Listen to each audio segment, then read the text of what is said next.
Recording. Hello, everyone. Welcome to a very special episode of Uncanny Treks. We are wrapping up our coverage of the Matt Fraction, Mike Allred Future Foundation run. We are looking at what is the trade paperback Future Foundation, or FF Volume 2, Family Freakout from 2014. Covers issues 9 through 16 of FF Volume 2. I am Bob McGascadia. That is Matt in the Southland. Matt, how you doing this evening? Doing all right, Bob. I'm going to be honest from the get-go. These issues of FF are entertaining. However, I think I would have appreciated them better had I also read the Fantastic Four that was going along with them at the time. I'm going to hard disagree with that. You are going to disagree with that? I got a little confused as I was going through with what was going on in the other books. Granted, I didn't go back and reread Fraction's run on Fantastic Four, and to set the stage for listeners, we are just talking about the Future Foundation run, which is you have Ant-Man, She-Hulk, Medusa, and Miss Thing running the Future Foundation with all the kids from the Hickman run, plus a couple of new ones. And while that's happening, the original Fantastic Four, which is to say Reed, Sue, Johnny, Ben, and also their two kids, Frank and Valeria, are off traveling the timeline. That's happening in a Fantastic Four comic at the same time. I think you think that this ties in more to that than it actually does. That is where the confusion is. Because with the first volume, it was all about them doing the same stuff, handling the same sort of situations the Fantastic Four had in the past, but their way. Okay? That I got. Yeah. There's still some of that here. But it also ties in this bigger picture with Dr. Doom. Doom is only in this series. I don't think Doom, the Fantastic Four series. That helps a lot. There are a couple of things that connect, one character in particular, which I will talk about presently, but I don't think it creates as much of a connection as you're afraid there. Okay, good. That's better. On the one hand, it's nice that we wound up doing this after you'd read the Jack Kirby run on Fantastic Four. That's fun, and it's interesting to look at it after having looked at the Kirby run.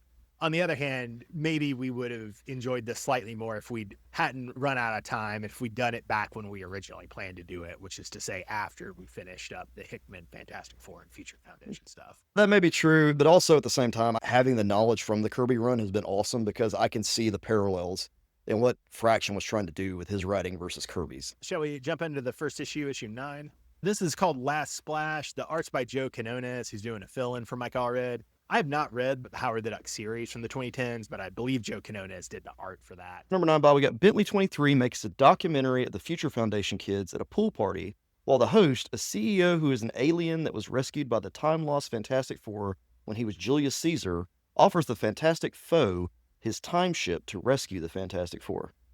Julius Caesar, who's actually an alien, is a character from that Fantastic Four run that's happening at the same time. Okay. I don't know that there's that much connection. I tried to look up a comic in the past, thinking, okay, was there something that I missed out on the Kirby run where they met Julius Caesar and went back in time? This was running parallel. Okay, that makes more sense. So Julius Caesar is now in the present. Yes. Yes, and he's actually an alien. And the two main things that came up for me in this issue, Matt, were I really liked all the jokes that Fraction and Quinones mined out of Bentley 23 as a documentarian. Specifically, there was a lot of Werner Herzog references, and Bentley 23 asked himself a couple times, what would Werner Herzog do? There's worse things for a documentary filmmaker to do than ask themselves that. We might think of him as Old Man Cable. We might think of him as Old Man Johnny Storm. But he's in his pool clothes, Matt. But do you think his cybernetic limbs are going to do okay in a pool? No, and he's got a shirt on, too. I think he must have something going on there. Maybe he's just really fat. He's probably just got burn marks or something. I was impressed that Bentley 23 has an old school camcorder here. Because this came out in 2014. It surprises me that the Fantastic Four doesn't have the better video recording equipment. Maybe he's intentionally trying to kick it old school. He's trying to go for a retro feel on his stuff. Yeah, it must be it. Matt, shall we move on to issue number 10, Paint It Black? Sure, Bob. In Painted Black, Black Bolt's son, Uhura, takes some of the Future Foundation kids to meet his uncle Maximus the Mad, while the Fantastic Foe take editor Tom Brevoort, writer Matt Fraction, and artist Mike Allred on their hunt for the Fantastic Four. Bob. Yeah. Did you not like the meta, Matt? Did you not? This was meant to be a tribute to some of the stuff we've seen in the Fantastic Four in the past where they do meet the writers. And the whole idea that the Fantastic Four were a comic book was in the Kirby run. That's how they made money. The Fantastic Four comic that is published in the Marvel Universe that the Fantastic Four off of that loosely adapts their adventures. Yeah. That makes sense, and that they're still doing that here, and this is just a continuation of that. The comic portrays Tom Brevoort as, what would you say, a blowhard idiot who talks too much, which is the usual way when you doing jokes, you show editors. Fraction shows himself to be inexpressive and profane, which honestly produced some of my favorite dialogue in the whole collection. Particularly Ant-Man does not like Fraction, which I thought was funny. Then you have Mike Allred being distractible and always doodling. Inexpressive writer, distracted artist, and jerk-off editor. That's your formula for this sort of thing. And I believe Allred says nothing at all. He's got on a Madman shirt. Oh, I didn't catch that. I probably enjoyed this back when I read it in 2014 or 2017, whenever I originally read it, because back then I didn't hate Tom Brevoort, but now that Tom Brevoort has ended Krakoa and relaunched the X-Men, Tom Brevoort has X-Pac heat for me. So, oh God, Tom Brevoort's in this comic and he's talking so much. I hate that guy. Speaking of characters that talk a lot, what about Maximus the Mad here? Were you impressed with Maximus the Mad's look? He looks different here. He's got like cybernetic crap on him. Yeah, which is interesting because this is happening at basically the same time as Hickman's New Avengers, right? It's a little bit of a different look. I prefer a more classical Maximus the Mad, but I didn't mind it. I liked how wild he was here. I thought that was neat. We're doing the whole, you kids, I'll convince you to free me and I can make things better. If I remember right in this issue, Matt, old man Johnny Storm is complaining that Alex Power smells like Doom. And I did want to ask, what do you think Dr. Doom smells like? You got to incorporate the metal in there. Oil type smell, maybe oily. Metal and spicy food. Yeah, there you go. Also, maybe some sulfur because he might be doing some magic. That brimstone-ish type stuff. Yeah. A distinctive, but probably not too pleasant odor is what we're coming down. I would assume. Probably whatever our leader now smells like. I think he smells way better than our King in Orange. But Dr. Doom is not literally rotting inside. Matt, speaking of somebody who probably smells awful, let's go ahead to issue number 11, Possible Boy. Yeah, Bob, here we have Impossible Man wanting his son Adolf to attend the Future Foundation. This is the weirdest story, man. If you remember, the Impossible Man story was so dumb, the original one. There's nothing they could do. It's impossible to stop him. He just got bored, if I remember correctly, and just moved on. The lame combination of Mr. Mixix-Pitalik and the Great Gazoo from the Flintstones. Exactly. I hate the Great Gazoo. Yeah, that Mr. Mixel-Pitalik looking like the Great Gazoo. And now he's got a kid, and the kid is weird, doesn't do what the other kids do. I like how Medusa at one point says that the school cannot take in special needs children. I was like, oh, that's an IDEA violation. But even the Future Foundation, and this is grim, folks, because I don't support private for-profit schools and charter schools, but wouldn't you imagine the Future Foundation is some sort of private for-profit foundation? They don't have the same rules. They can be a lot more openly discriminatory. They did take him in, though. That was good. As an educator, did you like how Medusa, she starts off at that discriminatory position, but then she talks herself into it, and it seems to me they did a pretty good job of, okay, this is how Medusa is appealing to / manipulating Adolf to make him behave in a more effective way for him and for his education. For sure. The way she did it is effective. It was fine. The way it was described. That was the whole point, is that she does turn around by the end of this, even though she was at the beginning against having him as part of the school. But it's funny, this whole run really pushes Medusa as the protective mom. That's her thing. She's protective of Ahura. We're not necessarily going to talk about it, but in later issues, that stressed. And so initially, she's almost the mom at the PTA meeting complaining that, oh, you can't have these special needs kids with my kids. But then it does, and that makes Medusa sound bad, and it should. But then on the other hand, Medusa slowly extends her web of concern. And so she starts to be concerned with Adolf, not just with her own son, and starts to exercise a similar protectiveness over Adolf, which I thought the psychology of that was rather interesting. It is, yeah. And it just goes to show, too, that they were able to talk through their impossible problem here with this kid, whereas the original Fantastic Four couldn't handle it. So there's that parallel that I liked. Oh, yeah, that is funny that it's the substitute Fantastic Foe that has to deal with Adolf Impossible, not the regular Fantastic Four. Right, and they couldn't handle the original, so how are they going to handle the kid named Adolf? Come on. Yeah.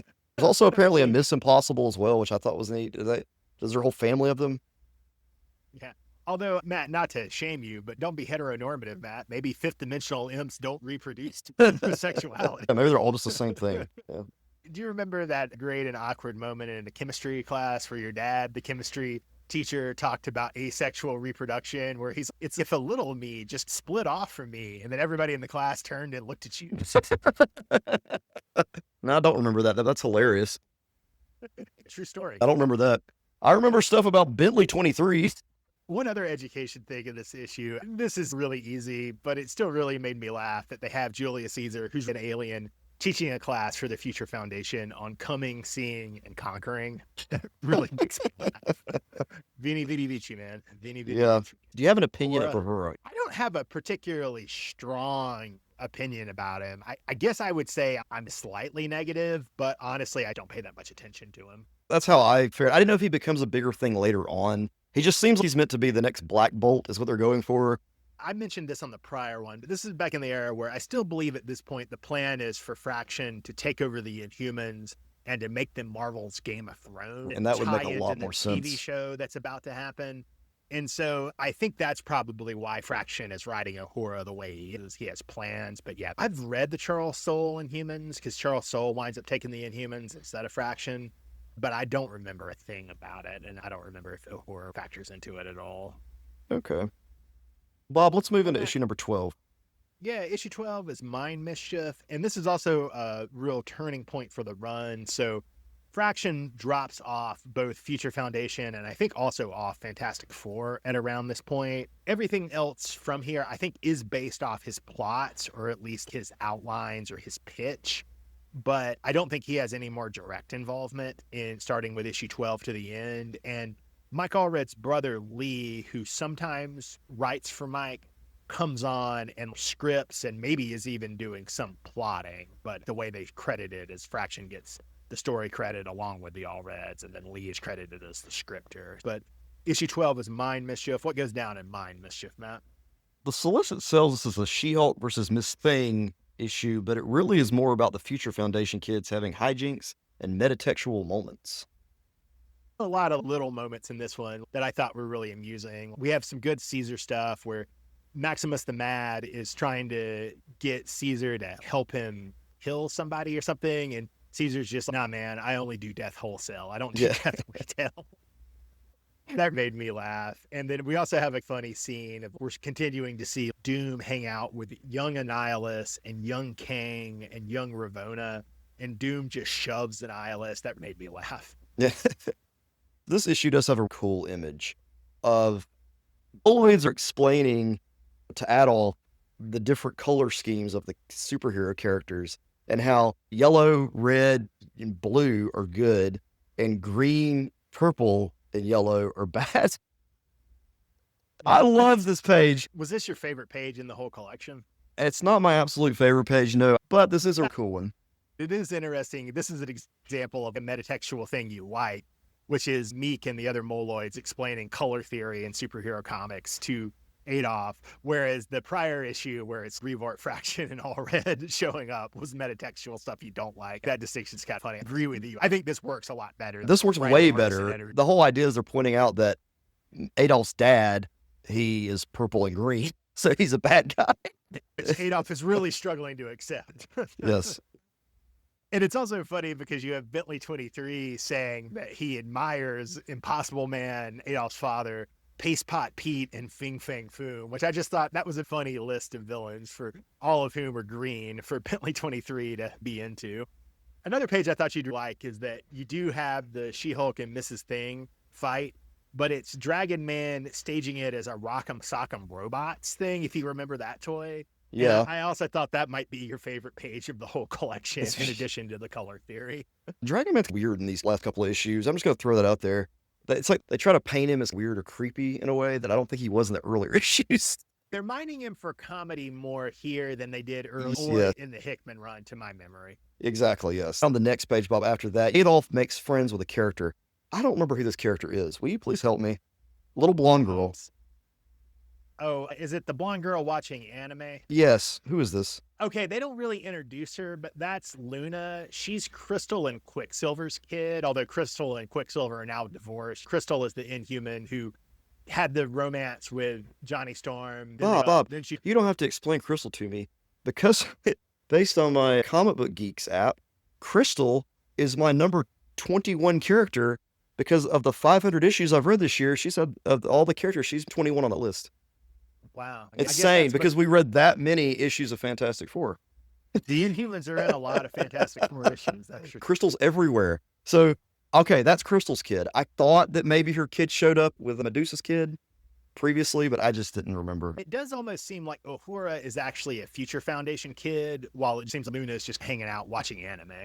One other thing from this issue, which was in some ways the richest issue. So we have the thing that Caesar has gotten Maximus the Mad to build for him. They call it a portal, but I had read this comic before I'd seen the movie Stargate. But now that I've seen the movie Stargate, I can just say, oh no, Caesar has Maximus the Mad build a Stargate for the Future Foundation. And they're trying to return the Fantastic Four through the Stargate. But then something happens and the entire Future Foundation vanishes into the Stargate. So that's a climax for issue number 12. And then, Bob, in issue number 13, Moloid see, Moloid do. Ant-Man used the Stargate to transport the Future Foundation to the purple dimension of Impossible Man's pants to avoid surveillance by Doom. Then Impossible Man transports them to the blue area of the moon, which is also free of Doom surveillance, but not free of Red Ghost and his super apes. This is a weird issue. It's weird that they're in Impossible Man's pants. I don't love the Watcher. I do love Red Ghost, so it was nice to see Red Ghost and his super apes. I'll say a little bit more about this issue at the end, but my main takeaway is Impossible Man's boy, Adolf, he really likes reading Horatio Hornblower novels. I don't know how I feel about that. Yeah, that's funny.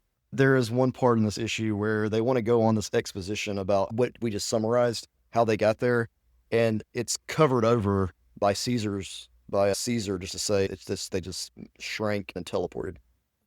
You don't need more explanation than that. In the same way that Caesar just said, Veni Vidi Vici. Yeah, really cuts things down to the essence. Should we go ahead to issue number 14, Matt? Sure, Bob. In issue number 14, Bathhouse of August Moon. Ant-Man, in this issue, Ant-Man plots the Future Foundation's final assault on Doom. One of the funny things in this is you have Ant-Man having this mantra of no child dies, which on the one hand, generally a good policy as a teacher. So that's the policy you want. On the other hand, it's a little bit one of those, your no child dies bumper sticker is raising a lot of questions. That's the point answer.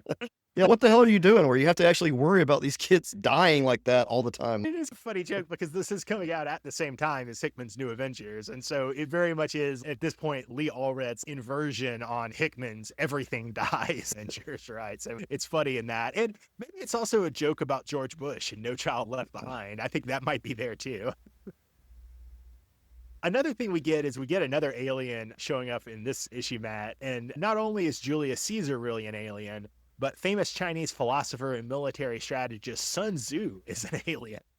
And That's he right, shows Bob. up to get involved in Ant-Man's war plans against Dr. Doom. And that made me happy. I thought that was hilarious. Did Sun Tzu come from the other story as well? Did he get transported through time? No. He just shows up here?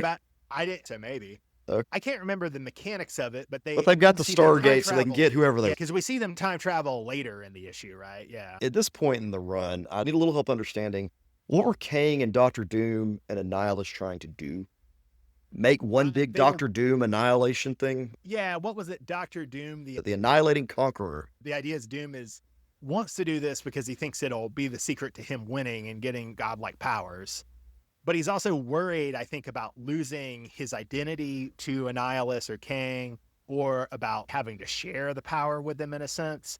And so he's gotten a younger version of Kang and a younger version of Annihilus who he can push around. At least this is how I interpreted it, because he's worried about sharing the power. So he got weaker versions of Annihilus and Kang, was how I took it. So that's why Kang has that Iron Lad look to him, I think. Yeah, they call him, I think, Kid Immortus. Another character they get, since you brought it up, they want to get a magician to help with the war plan, but they say no, Doctor Strange would be too predictable because Doom knows Strange too well, and the Fantastic Four has gone to Strange too often. So they go and they get a 1940s magician who they just called Dacor. But I was shocked. I just assumed he was just supposed to be a random 1940s magician character, but this is an actual Golden Age Marvel character. And he was often billed, he's only in 8 issues or something before he was discontinued, and hence the jokes about him vanishing. But he's billed often as Dacor the Detective Magician. But it's funny that Medusa gets him for Ant-Man, but he works for hire. And she compares him to Luke Cage. I had a moment of like, I can't believe Medusa is comparing this jabroni to Luke Cage. But you do get a pretty funny joke about Ant-Man's, oh man, Reed's going to be angry at the budget, but we're just going to pay him in $1940, not tell him about inflation. Brilliant. Yeah. He made $8 that day. Oh man. Another great thing in this issue is you get Bentley trying to perv on all the adult characters, the adult lady characters, by drilling a hole in a wall and then trying to be an entrepreneur and sell a peak. And nobody wants to take it, including Medusa's son. Why is Bentley 23 being a freak? I will say, not the last time that the specter of incest comes up in this comic, but we will. Well, all the female characters are topless on the other side because they're all in this spa thing naked in the blue area of the moon. I'm okay. Can we not just give them swimsuits? Come on. We already had a swimsuit issue. We know they own them. Let's just do that. But no, they didn't go that direction. It's like being in a sauna or being in a steam room. So Dragon Man goes over to scold Bentley, but he trips or something and he busts through the wall. And then all the women assume that Dragon Man was perving on them, despite the fact that Dragon Man assures them that he's a robot and it's not in his programming. Nothing to worry about. She-Hulk has a pretty funny line about you can take the dragon out of the man, but you can't take the man, which I thought might be, even though you've correctly identified this as a weird scene, it is. I thought that still might be your favorite dialogue. It is funny, but that's not my favorite dialogue in this run we've done. Matt, did you catch later when Miss Thing and Ant-Man are having a romantic scene, Miss Thing is drinking from a milk carton, and did you catch who was on the milk carton is missing? Is it supposed to be Matt Fraction? Yeah, it's writer Matt Fraction. I feel so happy I got it. Good job, Matt. Good job. We also get another callback to the Hickman Fantastic Four run where we had both a Council of Reeds and a Council of Dooms. And here we see a few Dooms on the Council of Dooms, but the only Dooms that you can really identify, at least that I could really identify, is you have a Doctor Strange Doom, you have a Namor Doom, and then you have a Horned Doom that I think it was just supposed to be Doom with horns. I don't think he was supposed to be anybody more specific than that, but 3 interesting versions of Doom from the Council of Dooms. This is 2014. So how far away from the Hickman Avengers? This is simultaneous. So hear me out. Is this supposed to be the same sort of plot with Doom doing the same thing, moving into Battleworld? Or is this a whole separate Doom plot? Maybe there are subtleties that I missed, but I take this to be a separate plot that failed right before Doom did achieve power at the end of the Hickman Avengers. Another thing later on down the road, it's the firmament is mentioned, which that's a new word for me since we've done the Hickman run. I don't remember the specifics of how they reference the firmament in this Fraction and Allred's Future Foundation. But I think there was some use of the term already in Marvel Cosmic stuff, maybe back in the 80s and the 90s. Oh, and okay. And you may or may not remember this, but remember the first firmament is a big deal in the Al Ewing Ultimates run, which is a couple years down the pike from this. Because Al Ewing's Ultimates is a replacement for Hickman's New Avenger, Secret Wars. Ewing reads a lot of old comics, so he might have, I can't remember the specifics either of how they mentioned the firmament in this run or how Ewing uses it in Ultimates, but he might have even been drawing on this for what he did. Matt, one other thing I wanted to complain about from issue number 14 is that they have a panel from a poem by Rudyard Kipling. That was a bad choice. Kipling's a bad poet. They shouldn't be putting Kipling poetry in this comic. I just want you writers out there to know, comic book writers, that putting poetry into comics, I completely ignore the entire panel. See, I disagree. I think you should put poetry in comics. I just think it should be good poetry. I don't think it should be Kipling. What poetry would fit here? The problem is in this situation, they want a poem about building up for battle. And most military poetry sucks, both because it's usually critically composed and because it's a bad message and be celebrating going to war. But in general, poets like Keats and Shelley and Dickinson and Yeats, who have some cosmic concerns, there's some really interesting things you could potentially do with sticking a Dickinson or a Shelley poem in a cosmic comic. It's a good idea to think about poetry in comics. And there's also a lot of interesting things. I've never taught a class about this, but I've thought about it, of thinking about how images are used in poetry versus how imagery is used in comics. There's a lot that's interesting and provocative there, potentially. But that said, Kipling's a bad poet. Didn't he write the Jungle Book, though, Bob? I didn't say he was a bad short story. I said he was a bad poet. I know. All right, Bob. Issue 15. Operation Latveria. Operation Latveria. What's the plot, Matt? The smackdown of the century ends with Ant-Man about to kill a depowered Doom. And they So, do use that phrase, smackdown of the century. That's not just me being a fan. Bob, stop being a weirdo. It's there. So, Bob, one of my favorite visuals in this book, or one of my favorite creative things they did in this book, was it looks like they incorporated hero clicks into the planning. And I really appreciated that. I've never seen it before, but those little dudes are totally hero clicks of superheroes, which would make sense for them to exist within that world. And then their outfits are different because they were around at different times. I like that. That was a cool visual to me. It probably only Yeah, did. there's a lot of metatextual stuff late in this run when Lee Allred takes over about video games, right? A lot And of video games. usually I'd be against that, but in a way it is a clever solution, right? Because it is a superhero comic, so you need to have a big fight, but it's also a superhero comic about a bunch of pre-kids who you don't want to see fighting. And so having them control robot suits in video game style and making jokes about them being gamers and having Bentley 23 hawking Mountain Dew or Mountain Dew because it's the Marvel universe, so they get their gamer fuel so that they can participate in the siege on Doom. It is a clever way to get past that problem of, on the one hand, it's a fight comic, but on the other hand, it's an educational comic about kids. At the same time, though, some of the dialogue and the language used, and some of the references, even I was like struggling to some degree because I'm like, I don't really think that's. You're probably right, but I do just want to ask, do you think that's a case of reading 2014 gamer speak in 2026? Oh, it is. There's a Leroy Jenkins reference, especially when you have a Team Sun Tzu versus Team Caesar in the room or whatever, and triple secret combo move, left, turn around, punch. Let's see. Yeah, I didn't care about that at all, but I will say Allred's art is expressive and cartoony and strange enough that it's almost always interesting, even if it is about something I hate, which is to say kids playing video games.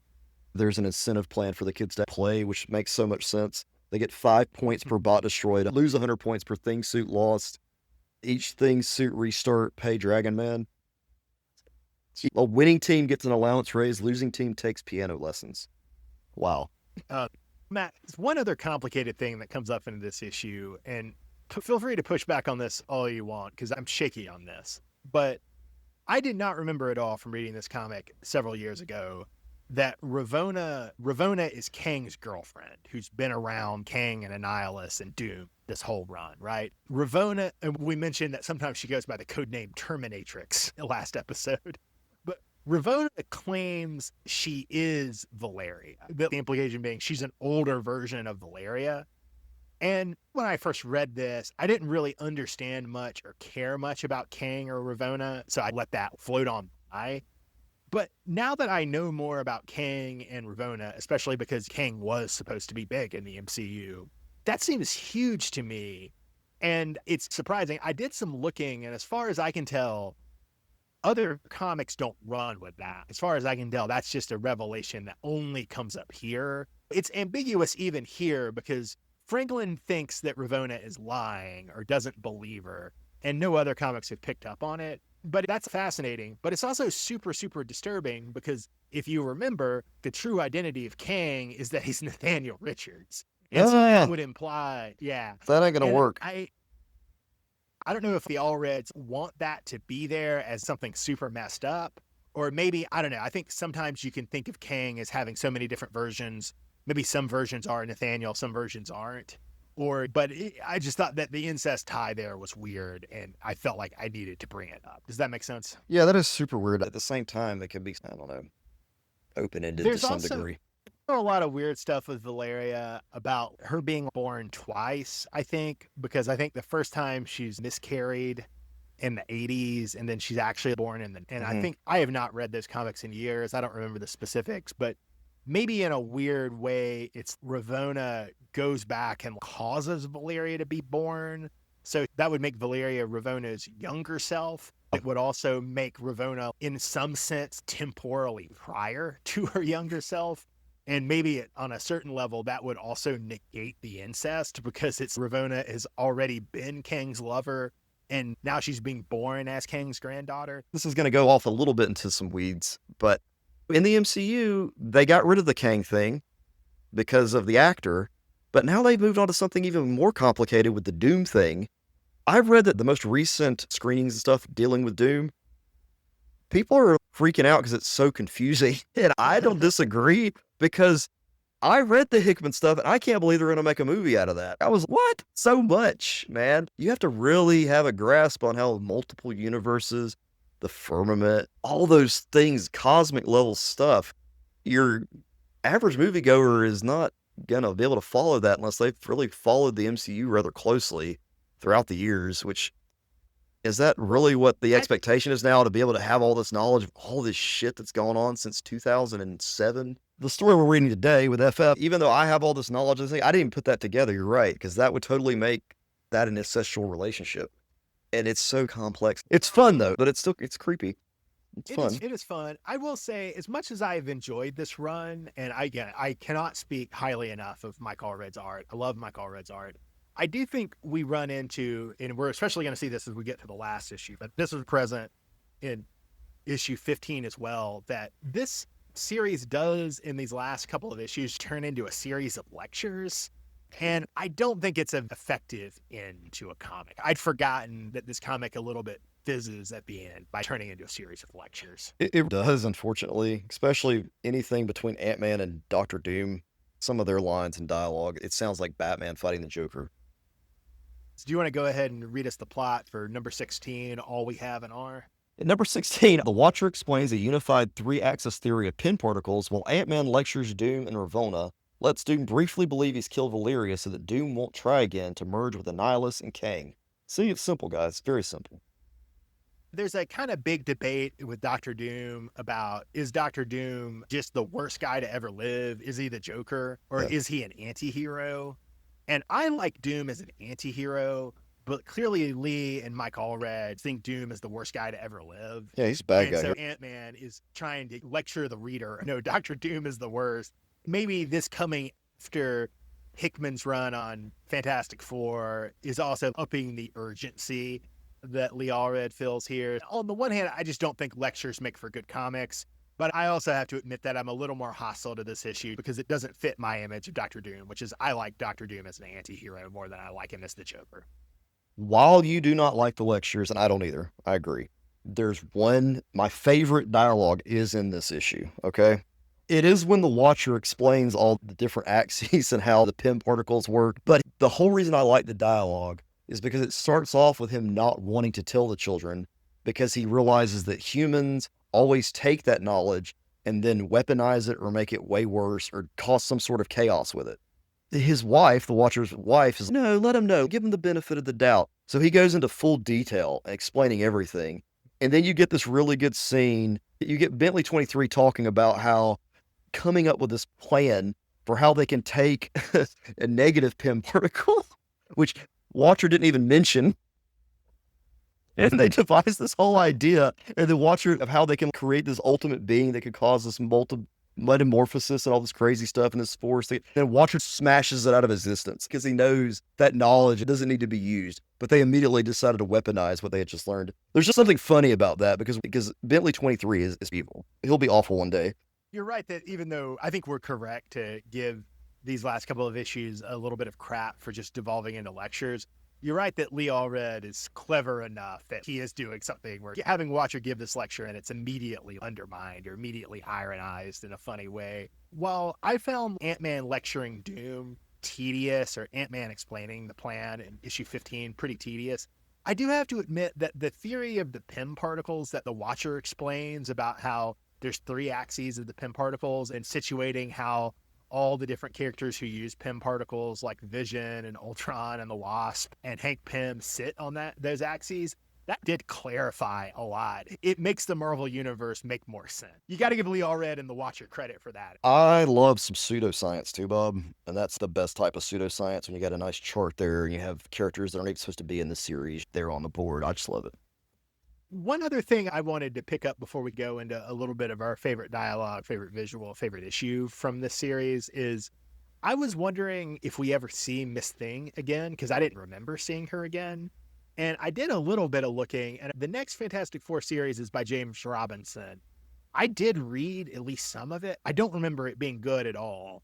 And I don't remember Miss Thing showing up, but apparently she shows up in that a little, and she also shows up a little in Nick Spencer's run on Astonishing Ant-Man, which I do Mhm. remember being pretty good, but I just don't remember Miss Thing showing up in that. But Darla Deering, Miss Thing, is in a few things after this, but I don't think she's ever again as prominent as she was in the Future Foundation, where she's wearing the Miss Thing suit. One other thing I wanted to tag, Bob, is that we do see the Living Tribunal show up at the end of this. Hate the Living Tribunal. There's so much going on with that dude in Doom already. It's weird to see him here again. Here he's decided to curse on Doom in a sense, and where Doom's face is always going to have a mark every time he does something bad. I liked Ant-Man explaining too that Doom is constantly shifting bodies and his mind is transferring, go into a robot. Whatever Doom we're looking at right now, it may not have any relation to the original other than the mind. And it is interesting, even though I don't like the Living Tribunal, it is interesting to see him here after our exposure to him in Ewing's Ultimate series, right? And also seeing here that he is the consequence for messing with a Watcher. It's okay. I've had Ant-Man and Watcher talk too much. I need some other character to Yeah. show up. Somebody's got to I need some intervene other here. lecture. Matt, let's do a couple picks. We've already mostly gone over these, but we'll just flag them for the listeners. Overall, in this collection, what was your favorite dialogue? My favorite dialogue was definitely in issue 16 when the Watcher's explaining everything to the kids about the PIM particles, and they immediately take that information and formulate something dangerous. Yeah, mine was back in issue 10, and I already mentioned it. With Ant-Man doesn't like Matt Fraction. I thought that was funny, even though I agree with Matt's overall criticisms of the meta-ness. What was your favorite visual in the collection, Matt? My favorite visual was in issue number 15 with the HeroClix. I don't think I've ever seen HeroClix used in actual comic books, even though it's such a comic connection. My favorite visual was in issue 13. We get multiple red ghosts in his super apes from multiple time streams attacking the Future Foundation kids in the blue area of the moon. But we also get the Moloids bonding with multiple versions of Red Ghost Super Apes, and the Moloids and the multiple versions of the Super Apes all revolt against the multiple Red Ghost. All the visuals of that in the 13th issue were real fun. Bob, my favorite issue was issue number 14, where they're planning and plotting how they're going to take on Doom. I like all the different characters coming together and coming up with different ideas of what to do, and the idea they do come up with is creative. And it's also cool, the old ethical talk that Ant-Man has about cloning Dragon Man. This is why we don't clone our friend. Right. Similar for me, I liked issue 12, and I liked all the plotting and planning and character interactions. 12 and 14 felt similar in that way, right? As far as favorite character goes, I'm giving it to Bentley 23. He's going to be a great villain someday, but I like that I've been able to read comics where he's a young child here. He's going to take his father's place at some point. Bentley 23 is a great choice. This was hard, but I think maybe Medusa came out the best to me. Ant-Man lectures way too much in these last couple of issues. Honestly, we both really liked She-Hulk and Miss Thing in the first half of this run. I think you picked She-Hulk and I picked Miss Thing for the first half of this run, but neither of them have much of anything to do in the back half, so I couldn't pick Ant-Man, I couldn't pick She-Hulk or Miss Thing. I think that left Medusa as the only one who came out well of the Fantastic Foe. And I was wondering, you seem to have felt that too, so you went with Bentley, but I was wondering if you had to pick one of the Fantastic Foe, would you have gone Medusa as well, or would you have gone a different direction? I feel like She-Hulk didn't get to do much in the grand scheme of things. Miss Thing is a flash in the pan here, but she was interesting. She was It's kind entertaining. of a shame that Miss Thing is such an interesting character when she's introduced, but she winds up by the end of this run and in subsequent stuff, she's just Scott Lang's girlfriend. I liked Ant-Man as a character, but I didn't like him here as much. Yeah, Medusa. Yeah, you're right. Medusa's probably who would come out on top here. She undergoes an interesting evolution about educational theories of the collection. You got to give her that. Matt, I came out a little more negative on this run as I was talking about it, so I'm interested to see where you think it should go. I would say, for starters, I definitely think that it's not as good as Simonson's run on Fantastic Four, which it's similar to in a lot of ways. And I also don't think it's nearly as good as Al Ewing's run on the Ultimates. So I would want it below there, I think. Our list, which currently has 41 slots. Sorry, I should have done this. Number 12 Yeah, is number Ultimates one- Omniversal. Yeah, number 1 is Jack Kirby, Fantastic Four. Number 41 is AJ Lieberman, Gotham Knights. And then I'm saying that Ultimates Omniversal is number 12. I'm saying this, to me, this definitely belongs below number 12. But I don't know if you want it lower, about there, quite a bit lower. So the next comic on the list at number 13 is Aliens versus Avengers, which came out in 2024. Which I Oh, liked that a was lot more than you. That was a Hickman comic. I did enjoy it because it was the final piece of that whole run, it felt Yeah. weird, almost like an epilogue of sorts. And in a weird way, it's its own thing, right? Directly beneath that, you have number 14, Paul Dini's Streets of Gotham and Detective from '06, which I enjoy. Do you prefer this, or do you prefer Dini's run with House of Hush and Joker and Robin at Christmas? I prefer this. So the real question I should be asking is, do I like this more than Aliens versus Avengers? Let me also ask, do you agree with me that Al Ewing's Ultimates is better than this? Oh, 100%. Yeah, that's not even a Okay, question. you do. Yes, Okay. that wasn't even up for debate. I don't have a strong feeling about this. So where do you think this belongs vis-a-vis Aliens versus Avengers? Let's put this as the new number 13 in honor of Bentley. All right. Yeah. So he wears number 13, but he's the 23rd clone. Yeah. That's our man Bentley. So we'll put it in at the new number 13. It's now a 42 item list, dear listeners, which means we've done more than 40 episodes of thing. Bob, we've done over 200 something episodes. It's comic. Yeah. All right. Listeners, we're probably going to take a bit of a break from the comics because we got X-Men 97 and we've got Star Trek Strange New Worlds and we've got Batman Cape Crusader. But we will be at some point back on the comics beat. We got some X-Men to talk about. We got some other FF and Doctor Doom loose ends to talk about. We got some absolute Batman that Matt is really thirsty for. We got a lot of stuff. Join us when we get there. This has been Uncanny Treks. I'm Bob in Cascadia. That's Matt in the Southland. Have a great night, everybody. Thanks for listening.